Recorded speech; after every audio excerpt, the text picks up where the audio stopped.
I collected every cursed and illegal block in Minecraft Bedrock Edition. Everything from cursed blocks inside of other blocks and headless pistons to campfires with illegal items in them. I have 193 new blocks you've never seen before that Minecraft doesn't want you to know about. And there's even a world download if you want to check out thousands of illegal items on Bedrock Edition. This is part 5 of my Cursed Showcase series. I have another video coming soon with hundreds of new illegal items.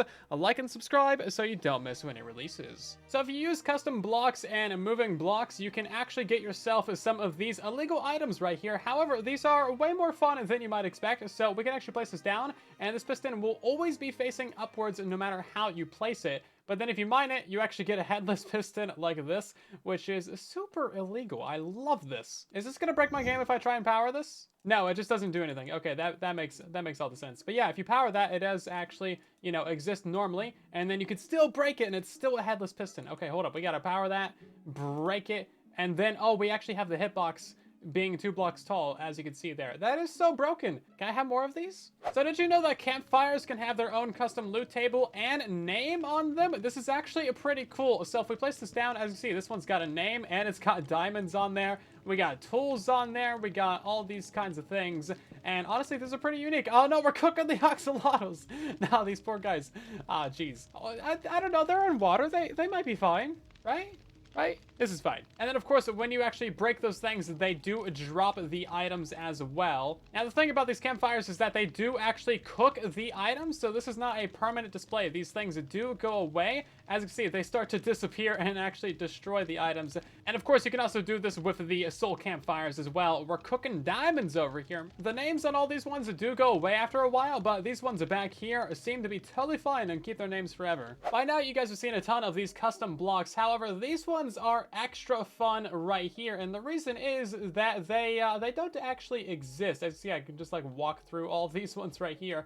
So these are things that you can actually grab in this world, and if you place that down, bam, it looks like it's a real block, but we can walk through that. There's nothing actually there, and then you can actually place another block right inside of there to destroy it. So I'm not entirely sure how exactly this works, but it's some interesting chaos magic that's happening here. And this allows you to actually build like phantom walls that you could just straight up walk through and access secret areas. Actually really convenient for map makers and stuff like that. And of course, these are unique to Bedrock Edition. And of course, you can do more merge blocks. So like we got barrels inside of honey, chests inside of honey, and all kinds of things that you can actually place down in the world. As you see, 2 different blocks with 2 different textures merged together. If you mine out that one, then just the honey is left behind. Very strange. I also completely forgot about the invisible fire that I have on top of some other water, so it doesn't look like there's anything here, but if I walk into this, as you can see, I'm on fire now. Please help me. It's not very comfortable. And if you throw an item into this, most of the time it also gets burned up in the fire. Sometimes it'll make it through, though. They actually just fixed this bug, but there's a bunch of things that you can place on sniffer eggs that were not allowed in any way because they were kind of floating. Now, I did have a display for that, but unfortunately, my guys kind of grew up, so yeah, not a very permanent display. We also have some weirdly waterlogged rails, and I actually have no idea how I made this, but if you pay attention here, you'll see that some of these rails actually have a singular layer of water in them, and if I walk in these, as you can see, I actually get slowed down. There's water particles. I can actually jump up like I'm in a layer of water, and it acts perfectly normal, except that there's just a bunch of weird, disjointed, singular layers of water. I literally have no idea how this happened. This bug just randomly showed up in this world about maybe 5 years ago on this exact farm, and you know what? I've preserved it ever since because it's weird. There's also this illegal end portal. So you used to be able to actually make these things any size you wanted to, but I just tried to make it and you can't do it anymore. So I don't know when they removed this, but I have one because I just thought it was cool, but now it's illegal. So there you go. It's in the video. You can also customize furnaces to have just about any item in them that you want. So for instance, this one is smelting down some lava using nether portals into lava tiles, which is, oh, that's actually stacks of lava buckets as well, by the way, just so you know. And then we also have stacks of axolotls smelting down into pink concrete, not the axolotls. Jeez, this one's smelting down into bedrock. You know, we got all kinds of crazy things in here. I do feel like Minecraft could use some more modded features like, you know, just additional smelting recipes. Why can't we smelt items into Bedrock? I mean, come on. Do you guys notice any problems with this picture right here? Because I think I might be going slightly crazy. All of these item frames have a different unique item rotation. So this one right here is the only one that's actually like vanilla. There's the 8 different, you know, orientations you're allowed to have these things. But these guys just went ahead and broke the game, basically, using some inventory editors. It would be kind of interesting to have this degree of freedom, just like using commands or something. You can also modify the properties of item frames. So if we take a look at this one right here, it actually has more than one item in it, which is super illegal, but there's also all these other things that you can do as well, like custom rotation or changing the drop chance of these. But if we just put this on the wall right here, you can see, it's got an apple in it. What's wrong with that? Break it, and it's got multiple apples that drop out of it. So that's kind of cool. This one has a custom rotation. As you see, it's not quite how it should be. It's at a very odd angle. So normally you can't put certain potions into a cauldron on Bedrock Edition, but using some editors, you can get mundane, long mundane, thick, and rare. I don't even know what rare potions are, but you can get them into cauldrons. So these basically look like regular water because they have no color, of course, but you get the nice little particles on them, which I think, honestly, kind of cool. Come on, let us do it, Mojang. We know it's possible. So you know how in Minecraft you could put lava inside of a cauldron? Well, you can only ever have the cauldron be like completely full of lava, right? It's either empty or it's full. It doesn't really go in between these. However, you can do this with some shenanigans over here. As you see, we got like individual layers of lava inside of these cauldrons right here, which is pretty fun. So normally if you try and fill up a cauldron with lava, it's empty, and then it's empty, and it's empty some more until eventually it just gets completely full instantly.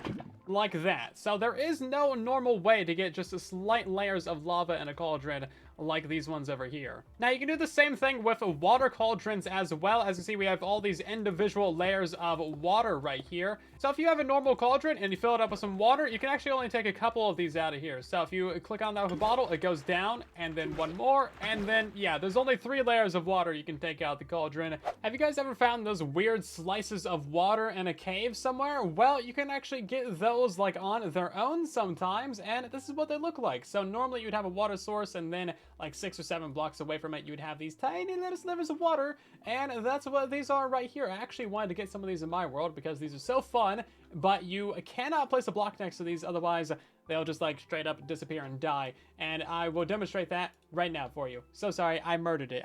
That was caught on camera. I'm gonna go to jail now. Honestly, this is another thing that would just be kind of fun to have in vanilla. Imagine having a tiny little slice of water like this at the bottom of your elevator. If you're at all familiar with illegal blocks of Bedrock Edition, then you probably know about the original glowing obsidian, the original stone cutter, and the nether reactor core as well. However, there's actually different stages and different types of the nether reactor core. So we have level 1, level 2, and level 3 reactor cores here. And you'll notice that none of these actually stack together, so they are not the same item, even though they might look the same.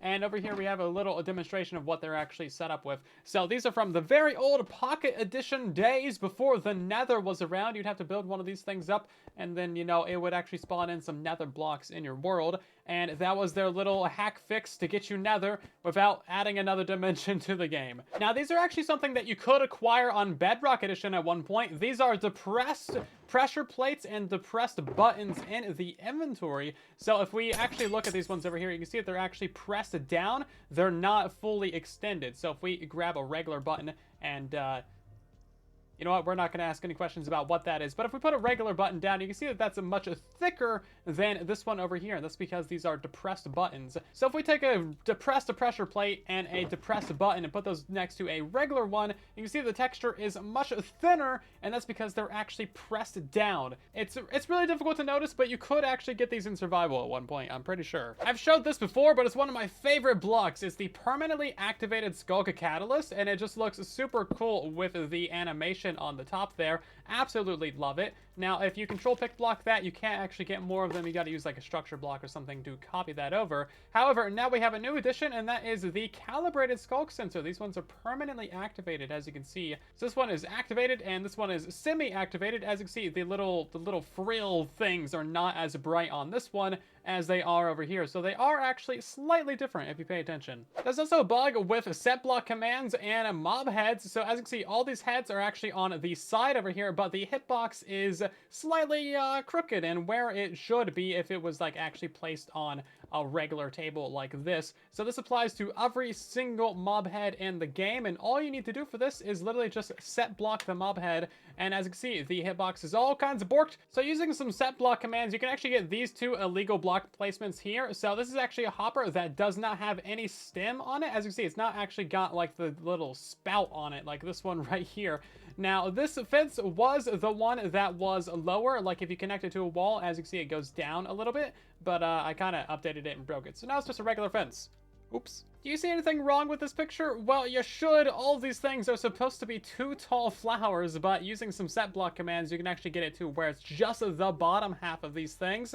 And you know what? They actually look still pretty fine. If the tops had a little bit of texturization there, it would look pretty good. Like this one right here is actually the pitcher plant, and that's actually a perfectly reasonable flower just on its own without all this crazy nonsense on the top of it. And once again, using some set block commands, you can get some very weird looking walls over here. So these are using connections on all 4 sides of them, essentially. There's a little quirk of Bedrock Edition where you can actually get a bunch of fish that do not stack together at all. So all of these fish look identical, of course, but if I try and stack these together, as you can see, nothing works and they don't do anything. Now you can try this yourself just by running like this command right here. So this first number is just the amount of fish, and then the second one is the data or the damage. So if we just do 1 on that one, as you see, we got a fish, and if we switch that to a 2, we get another fish, and they are different and they don't stack together, and they're actually kind of useless. There's been a bunch of bugs like this on Bedrock Edition over the years. So these are actually custom vaults from the trial chambers that you can open with custom items. So this one accepts diamonds, for example. As you click on that with a diamond,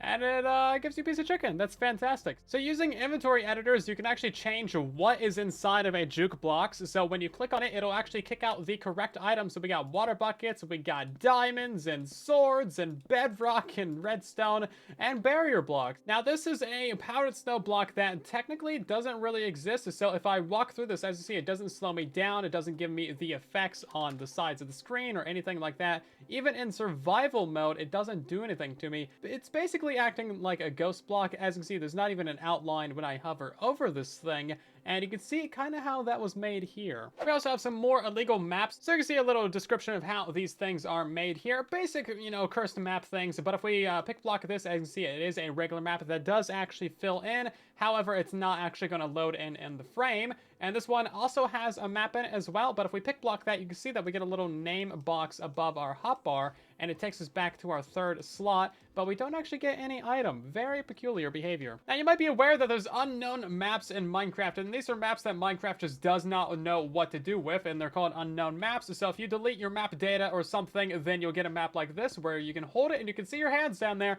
but it's just completely invisible. There's no border or anything. However, we can do that same exact thing with all the other custom maps that are in the game. So we got like the Jungle Explorer map, the Savannah Village ones, all the village and structure maps that you can get from cartographer villagers. Yeah, you can make these into invisible maps where they just don't work at all either. So you probably know that note blocks have all these different notes and tunes that they can play. So if you right click on them, that changes the note that they play. However, you could actually create a custom item that has that data stored in it. So you can see these ones have a number on them, and this number corresponds to the note that they're playing. So let's grab 0 and 24, and you can see what these sound like right next to each other. We power that one. As you can see, very deep note. And that one's a much higher pitch one. So you can actually place these down, and they're already tuned to the exact one that you want. And I know some people that would absolutely kill to have these in survival, because this is incredibly convenient for your note block songs. Imagine not having to click 24 times like 1,000. You can actually do the same exact thing to jukeboxes as well. So these are jukeboxes that actually have the music disc already in them. Unfortunately, they don't start playing as soon as you put them down. You gotta actually, you know, take the disc out of them and put them back in there. So you could also get signs with custom colors on them. As you see, these are not vanilla colors right here. These are custom ones that they somehow broke into the game. So normally when you place down a beehive or a bee nest, they are completely empty and there's no honey in them. But if you have these cursed ones, you can actually place one completely full of honey, as you can see here. Super convenient for farm testing, actually. And here we just have a bugged trial spawner, so when you place this down, it is lit up and activated because we're right next to it, of course, but there's actually nothing inside of it whatsoever. You might not think there's anything particularly cursed about structure blocks. However, these ones have had their data modified to have several different odd properties that normally they wouldn't be allowed to have. Now, I think the most interesting one here is the 100 by 100 by 100 size. Normally, these are maxed at 64 by 64, but as you see, these are 100. This is actually pretty cool. So we know this is theoretically possible. It's probably just limited for like lag reasons, because this is a little bit laggy when you try and open it up. But like, come on, Minecraft, why can't we have 100 by 100? So you know how conduits normally need to have a bunch of prismarine around them in order to be activated and actually give you the conduit power effect? Well, it turns out that's actually a lie. So we have ourselves an activated conduit right here. You place that down, bam, it's just activated. Now this is actually such a cool, excuse me, this is actually such a cool item to have, and it would be really nice if it just like stayed like this all the time, because imagine displaying this on like your bedside table. And of course, with every new update comes some new illegal blocks as well. So these are the, you know, copper bulbs and all the different variants of that you can get them. However, when you actually hold these in your hand, they are lit up, as you can see here, which is not how they should be. Normally these are off by default. Now if we place these, as you can see, they also place as an off bulb. We also have another cursed block as well. This is a permanently powered auto crafter. As you can see, there's no levers or any shenanigans like that happening. It's just permanently powered, and it's kind of frightful, isn't it?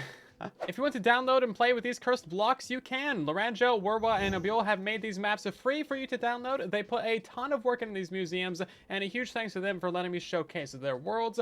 Download links and their channels can be found below. And thank you for watching. Make sure to subscribe so you don't miss the next video.